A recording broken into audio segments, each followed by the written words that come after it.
नमस्कार। पाकिस्तान के गुरुद्वारे दरबार साहब करतारपुर में एक क्लोथिंग ब्रांड का शूट हुआ जहां पर मॉडल ने कोई सिर नहीं ढका हुआ था और लेडीज़ क्लोथिंग का वो शूट किया गया और उसके बाद फ़ोटो उसकी इंस्टाग्राम पे डाली गई और दूसरे सोशल मीडिया पर डाली गई। इसके बाद आज इंडिया ने वहाँ पाकिस्तान के चार्ज डे अफेयर्स को एक सीनियर डिप्लोमेट को बुलाया हाई कमीशन से और उनके सामने अपना एक ऐतराज़ रखा, अपनी कंप्लेंट की कि ये सिखों की भावनाओं को ठेस पहुंचाता है और पाकिस्तान में ऐसा पहले भी हो चुका है, ऐसा दूसरे रिलीजन्स की भावनाओं को ठेस पहुंचाने का काम। इस पर सख्त से सख्त एक्शन लिया जाए। खैर, क्लोथिंग ब्रांड का था और मॉडल जो थी सोलेहा, वो उन्होंने ये किया था फ़ोटोशूट, और उसके बाद सोलेहा ने ये फ़ोटो तो डिलीट कर दी, माफ़ी भी मांग ली। लेकिन क्या माफ़ी मांगना बहुत है? पूरी दुनिया में सिखों में गुस्सा है, ट्विटर भरा पड़ा है, across the world, Canada, UK, America, हर जगह से इस पर ट्वीट्स हो रहे हैं। एक ऐसी जगह जहां पर आपको सिर्फ सिर ढककर जाना चाहिए, सब सिर ढककर जाते हैं, एक रेस्पेक्ट होती है, वो रेस्पेक्ट भी तोड़ दी गई। और ख़ास तौर से अगर पाकिस्तान में वो है, तो क्या वहाँ पर मुस्लिम्स को ये राइट बनता है कि वो कुछ भी पहन के कैसे भी चले जाएं गुरुद्वारे में? यहाँ इंडिया में ऐसा कभी नहीं हुआ। मस्जिद की भी इज्जत हुई और गुरुद्वारे की भी हुई और चर्च की भी हुई। कोई आदमी ऐसा नहीं करता। एक दो इंसिडेंट्स अगर हुए तो उस पर स्ट्रिक्ट एक्शन लिया गया, सारे रिकॉर्ड्स मौजूद हैं। लेकिन पाकिस्तान में ऐसा नहीं होता। पाकिस्तान में किसी और कम्युनिटी के रिलीजियस मंदिर को आप तोड़ दीजिए, गुरुद्वारे के ऊपर आप पत्थरबाजी कर दीजिए, कोई फ़र्क नहीं पड़ता। और चर्च की तो जो हालत है, चर्च में जा कर के नर्सिस को पकड़ लिया गया और उनको बैठा के बोला गया कि कन्वर्ट करो, उनसे मारपीट की गई। ये इंसिडेंट भी ऑन रिकॉर्ड्स है। खैर, ये सारी चीज़ें एक साइड।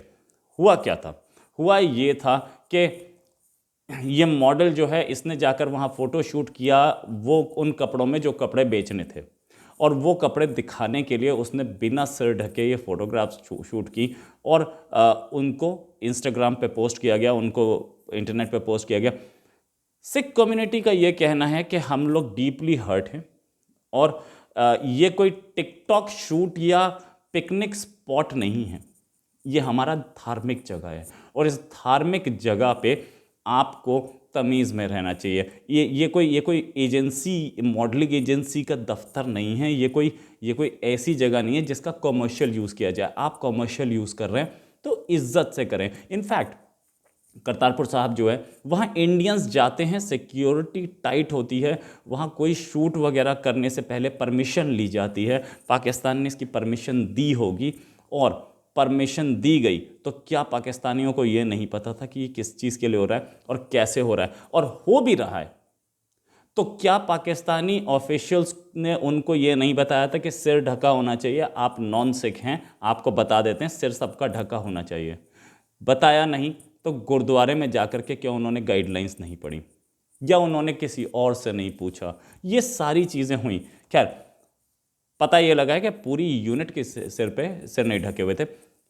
इंडियन गवर्नमेंट ने इस पर सख्त एतराज़ जताया और बोला कि भाई देखो, वहाँ पर जो गुरुद्वारा है, इसमें आप मतलब इसकी मार्केटिंग करने का काम, इसको टिकटॉक शूट करने का काम, ये सब आपका नहीं है।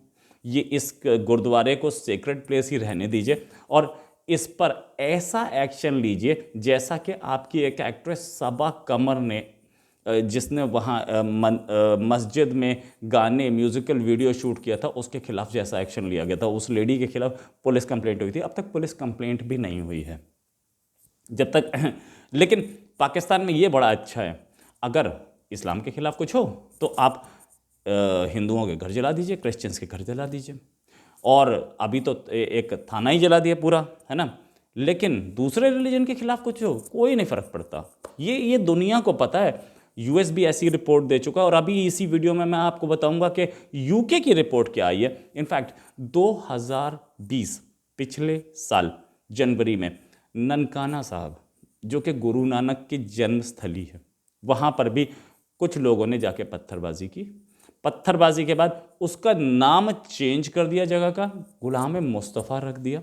और उसके बाद कुछ लोग पकड़े, वो पकड़े जो गए, वैसे तो पत्थरबाजी करीब 300-400 लोगों ने की थी, पकड़े कुछ ही लोग गए। और उन कुछ लोग जो पकड़े गए उनमें से भी कुछ बहुत कम को सज़ा हुई, जिन्हें हुई 203 साल की हुई, 2 से 3 साल की सज़ा। और ये 2 से 3 साल की सज़ा जो हुई, इस पर सिख कम्युनिटी पहले से ही नाराज़ है। उन्होंने बोला कि भाई अपने किसी कुरान पे कुछ हो जाए या मस्जिद में कुछ हो जाए तो आप फांसी की सज़ा देते हैं, आपका ब्लास्फेमी लॉ। क्या ये दूसरे रिलीजन के कोई ब्लास्फेमी नहीं होती? आप ही के रिलीजन की ब्लास्फेमी होती है, आप कुछ भी कर लें। जहाँ तक बात ये कि ये कहानी सबको पता चली, आज ही यूनाइटेड किंगडम्स की all party parliamentary group for Pakistani minorities ने अपनी 67 पेज की रिपोर्ट दी।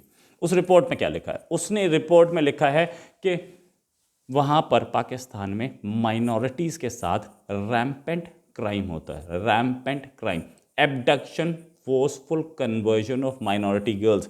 ये दोनों की दोनों चीज़ें साथ साथ हुई हैं। इससे पहले पाकिस्तान बहुत बोलता है ना, यूके की गवर्नमेंट पार्लियामेंट की कमेटी ने कश्मीर पे ये बोला, यूके की पार्लियामेंट कमेटी ने इंडिया के माइनॉरिटीज़ पे ये बोला। उनकी अपनी रिपोर्ट अब मैं पढ़ा रहा हूँ, और ये मुझे लगता है लाहौर के जर्नलिस्ट मेरा वीडियो देखते हैं बहुत सारे, वो इस रिपोर्ट को भी कहीं कोट करेंगे, मुझे उम्मीद है।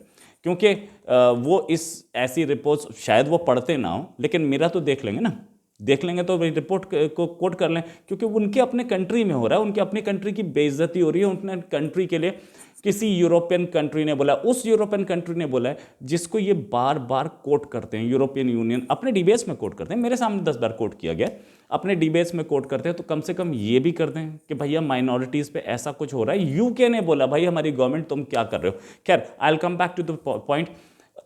इस रिपोर्ट में जो लिखा है मैं आपको वर्बेटिम बताता हूँ। प्रोविजनल एस्टिमेट्स, रिपोर्ट में लिखा है, provisional estimates in a study forced marriages and forced conversions in the Christian community of Pakistan suggest that up to 1000 religious minority women or girls face this fate every year। मतलब 1000 के आसपास। और इसी में लिखा है however the true number may never be ascertained, कभी भी एक्चुअल नंबर नहीं पता लग सकता। ये इस रिपोर्ट में लिखा है all those cases meet with impunity। Usually after abduction, victims' relatives plead with the local police the FIR to file an FIR। Now, इसका मतलब ये कि प्रोविजनल एस्टिमेट्स, मतलब हमें जो एस्टिमेट्स मिल रहे हैं एक्चुअल नहीं हैं, अंदाजन जो एस्टिमेट्स मिल रहे हैं वो ये हैं कि करीब 1000 लड़कियों को, क्रिश्चियन लड़कियों को हर साल कन्वर्ट कर दिया जाता है। और उनके ये एक्चुअल नंबर हम कभी नहीं बता पाएंगे, ये रिपोर्ट में लिखा है। हाँ, केसेस को बेशर्मी से डील किया जाता है। साथ में एब्डक्शन के बाद रिलेटिव्स FIR कराने के लिए पिलर टू पोस्ट, यानी कि धक्के खाते रहते हैं, बड़ी मुश्किल से FIR होती है। और कई जगह पे पुलिस FIR करने से कतराती है। इसी रिपोर्ट में पाकिस्तानी कोर्ट का भी जिक्र है। पाकिस्तान को थोड़ा सा इस रिपोर्ट को पढ़ के अपनी अदालत से बात करनी चाहिए कि आपकी बड़ी बेइज्जती हो रही है इंटरनेशनल लेवल पर। खैर, एनीवेज, इस बोर्ड में लिखा है in court the issue is often portrayed as a religious issue, मतलब अदालतों में इसको रिलीजियस इशू बता दिया जाता है। And the perpetrators lawyer appeals to the religious sentiments of the जज। जो लॉयर्स होते हैं, जो कि एक्यूज्ड का लॉयर होता है, उसका लॉयर जज को उसका इस्लाम बताते हुए उससे अपील करता है, और ये by suggesting that the girl have voluntarily converted to Islam. वो ये भी बोलता है कि भाई लड़की अपने आप इस्लाम में आई थी, किसी ने फोर्स नहीं किया है। हालांकि ऐसे केसेस बहुत सारे हुए हैं, लेकिन ऐसा उधर कोर्ट में बोला जाता है कि ये लड़की अपने आप आई थी। हर केस को यही बोला जाता है। उनके सामने ऐसे कम से कम 50 एग्जाम्पल्स हैं, हज़ारों एग्जाम्पल्स हैं इनफैक्ट, जहाँ पे लड़की को ज़बरदस्ती कन्वर्ट किया गया, एबडक्ट करके कन्वर्ट किया गया, लेकिन फिर भी जज को ये बताते हुए कि भाई आप भी मुसलमान हो और ये लड़की अपने आप मुस्लिम बनी थी और वो ये तो भाई जन्नत का मामला है, कोई लड़की अपने आप मुसलमान बन रही है तो इसमें आप कैसे कर सकते हैं। और फिर उसके बाद आगे ये रिपोर्ट लिखती है, इन majority of cases decision will go in favour of perpetrators and the girl will lose all contacts with their families. मतलब मेजॉरिटी केसेस में जो आदमी लड़की का एब्डक्शन कर रहा है और फोर्स्ड कन्वर्जन कर रहा है, ये उसके फेवर में जाता है जजमेंट, और लड़की अपने फैमिली से हमेशा के लिए सारे कॉन्टैक्ट्स लूज कर जाती है। फिर उसके बाद अगर सारे कॉन्टैक्ट्स लूज हो गए, उसके बाद लड़की को इंसाफ का आएगा। तो ये चीज़ें पाकिस्तान को पूरी दुनिया ने, इनफैक्ट इंडिया ने तो आज किया ही, और यूके ने भी आज ये रिपोर्ट दी।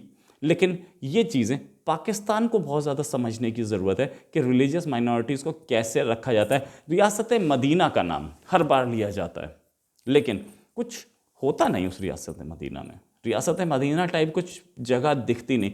और दूसरी चीज़, क्या पाकिस्तान की गवर्नमेंट या पाकिस्तान की आर्मी इस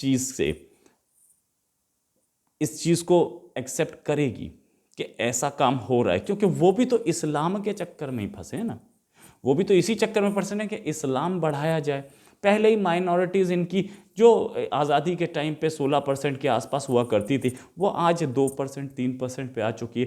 क्या पाकिस्तान के जजेस को, कोर्ट को दिखता नहीं है ये फैक्ट नहीं दिखता? अब उसके एक्सप्लेनेशंस आने शुरू हो गए हैं कि बांग्लादेश में होती थी ज़्यादातर माइनॉरिटी और हमारे पास नहीं होती थी, तो वो बांग्लादेश की बांग्लादेश जाने, हमारे पास तो पार्टीशन के पास इतनी % रह गई है। तो ऐसे जो माइनॉरिटीज़ पे जो क्राइम हो रहा है, माइनॉरिटीज़ खुल के बोल नहीं सकती, खुल के बोल नहीं सकती। एक हिंदू एमपी को मैंने बहुत कांटेक्ट किया कि आप एक बार माइनॉरिटीज़ पे डिस्कशन कर लीजिए। आज तक उन जनाब ने मुझे हाँ नहीं बोला है, क्योंकि उन्हें पता है कि उन जिस दिन वो हाँ बोल देंगे उसी दिन उनको हो सकता है गोली लग जाए या उनके साथ कोई और घटना घट जाए। इसी के साथ एक और खबर के साथ फिर हाजिर होंगे। नमस्कार, जय हिंद।